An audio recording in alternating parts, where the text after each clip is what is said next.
My name isn't Andrei Yermak. I don't go by any other name. I won't comment on anything right now. I'll wait until the next day is over. A sensational piece of news that has shaken all of Ukraine. The National Anti-Corruption Bureau and the Specialized Anti-Corruption Prosecutor's Office of Ukraine today, May 11, served the former head of the Office of the President of Ukraine with notice of suspicion for money laundering in connection with luxury construction near Kyiv. If you compare this information from NABU and SAP, footage from searches also appeared today in which the former grey eminence of the president's office was spotted. It becomes clear that the suspicion was handed to Andriy Yermak, who never made it to the armed forces of Ukraine, even though he promised to do so. Andriy Yermak, a man who for years concentrated unprecedented power in his hands, is now officially a suspect in a criminal case about the laundering of hundreds of millions of hryvnias. In this episode, we'll break it all down for you. From the details of today's searches to the long trail of corrupt connections that have followed Yermak since the days of his brother's tapes and, of course, Wagnergate. Who is really behind the elite development scheme near Kyiv? Why did Yermak never make it to the front despite his loud promises? And most importantly, does this mean the final cleansing of Zelensky's inner circle? Or is it still a farewell against sanctions against yet another head of the president's office, Andriy Bodan? It's Zelensky himself who is clearing out his own inner circle. I'm Alexei Pechi, let's discuss this together. But before we start, please subscribe to this YouTube channel, like this episode, and leave your comment under this video. I will be very grateful to you for that. Also, subscribe to my Telegram channel, Pechi News. The link to it is in the description of this video. So, let's start with what happened just a few hours ago. According to sources in law enforcement agencies, the National Anti-Corruption Bureau of Ukraine and the Specialized Anti-Corruption Prosecutor's Office conducted searches at Andrei Yermak's place today. The investigative actions began on the evening of May 11. Footage immediately appeared online showing from a distance that we really did spot the former head of the president's office, Andrei Yermak, at the scene of the searches. Journalists from Skemi confirmed that yes, the searches were sanctioned and are connected to a high-profile investigation. But what's interesting is that NABU and SAP clearly tried to make the searches as public and showy as possible. After all, at the scene, by a strange coincidence, of course not, well-known investigative journalists Yuri Nikolov and Mikhailo Tkach from Ukrainska Pravda were spotted. Nikolov has already called it a historic event, saying that life in the president's office definitely won't be the same after this. Later, NABU and SAP officially announced they had uncovered an organized group suspected of laundering property obtained through criminal means, totaling 460 million hryvnias. And according to the investigation, Andrei Yermak is a key member of this group. This concerns the implementation. The project involves a luxury housing development in the suburbs of Kyiv. And you know, I'm not hinting at anything. But just recently we all saw the latest Mindich tapes, which revealed that some strange elite houses are being built in the suburbs of Kyiv for some unknown people. Andrei and Vova. I won't comment on anything right now when the next few days are over. I am at this point. You already... You're apparently not getting the dose anymore? Then in Kyiv, I always...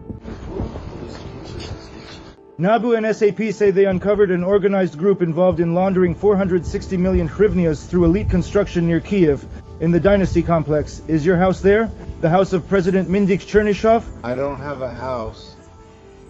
I only have one apartment and one car, which you can see here. Mindich paid for the construction of Koprytin Dynasty with money that could have been used for investigative glue. No, I'm asking questions to journalists. Is it true that you are a surgeon? To the subjects of the investigation. Well, you've already heard a lot of different rumors. We want to hear your side. My name is Andriy Yermak. I don't have any other name. Did you receive a notice of suspicion, Andriy Yermak? According to the investigation, the actions of the suspect are classified under Part 3 of Article 209 of the Criminal Code of Ukraine. This is money laundering, that is, the laundering of proceeds on an especially large scale. The sanction under this article provides for up to 12 years of imprisonment with confiscation of property. Urgent investigative actions are ongoing, and Andrei Yermak himself was seen in a car during the procedural actions. It is worth noting that this is not the first visit by NABU detectives to the former head of the president's office. On November 28, 2025, NABU already conducted searches at his home as part of the MIDAS case. On the same day, Andriy Yermak proudly submitted his resignation letter, which President Zelensky immediately accepted. But at that time, no formal suspicion had been issued, and it took law enforcement half a year to gather the documents. The evidentiary base for today's strike? Here we get to the most interesting part. First of all, what is the MIDAS case and how is it connected to these 460 million hryvnias? I researched indirect information that is related and reveals the depth of Andriy Yermak's likely corrupt connections. According to NABU, one of the likely organizers of this scheme is Timur Mindich, who is already known to us. He is the co-owner of Kvartal 95 Studio and a person known as a close friend of both Andriy Yermak and the President of Ukraine, Volodymyr Zelensky. The investigation believes that the interests of specific developers could have been lobbied through the president's office and the profits were siphoned off through shell companies, or as they were called, back offices. Moreover, in May, at the beginning of this month, new Mindich tapes appeared. According to them, Andriy Yermak's circle allegedly controlled not only construction sites but also the assets of Bank. This is the former Alpha Bank, which belonged to the Russian citizen Friedman, if I'm not mistaken. And then it was nationalized, but it turned out that it was still run by frontmen close to Mindich. And of course, the strategic enterprise Karpatneftekim came up as well. The MIDAS operation investigation states that the individuals involved even tried to lobby through the president's office to supply their own body armor to the armed forces of Ukraine at highly inflated prices. And in addition, you know the story with the company Firepoint. However, today's notice of suspicion is just the tip of the iceberg. Andriy Yermak's entire path to power was accompanied by constant scandals which Zelensky often ignored. Let's recall a few things here. First, the tapes, not Mindich's but Denis Yermak's, that appeared in March 2020, that was the first warning sign.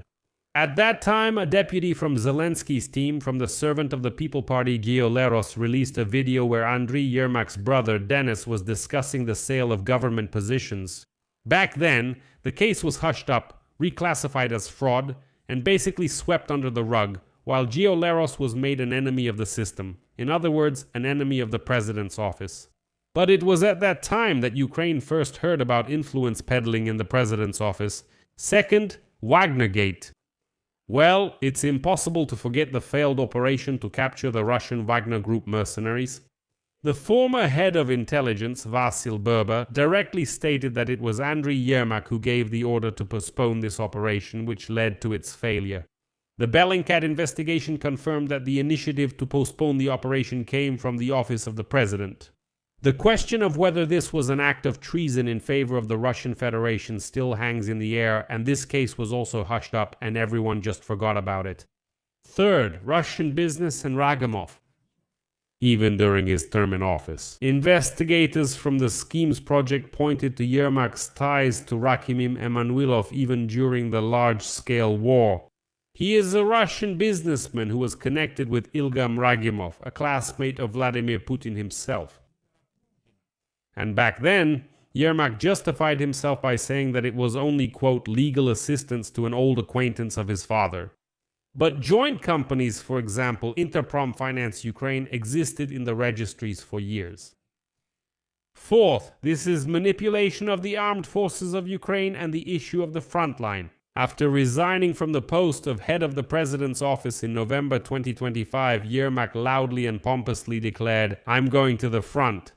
At that time, Yermak claimed that he had been humiliated, that he had been abandoned, stating that he wanted to defend his dignity with a weapon in hand as part of the armed forces of Ukraine. But already in January 2026, Deputy Yaroslav Jelezniak published a response from the Ministry of Defense of Ukraine. Yermak did not apply to any military enlistment office, was not mobilized, and of course no one saw him at the front. But then Andriy Yermak announced that he had become the main advocate for the armed forces of Ukraine. Well, that's basically what he called himself. But there are questions in this story. Why was Yermak thrown under the bus right now? Well, first of all, it's possible that Western pressure is involved here. The Trump administration, which is still trying to impose the so-called peace plan on us, has repeatedly hinted that it won't work with toxic figures in Zelensky's inner circle. It's possible that Yermak simply became an obstacle to diplomacy because we know that now Rustem Umarov has completely taken over diplomacy. Also, there's another person in this story.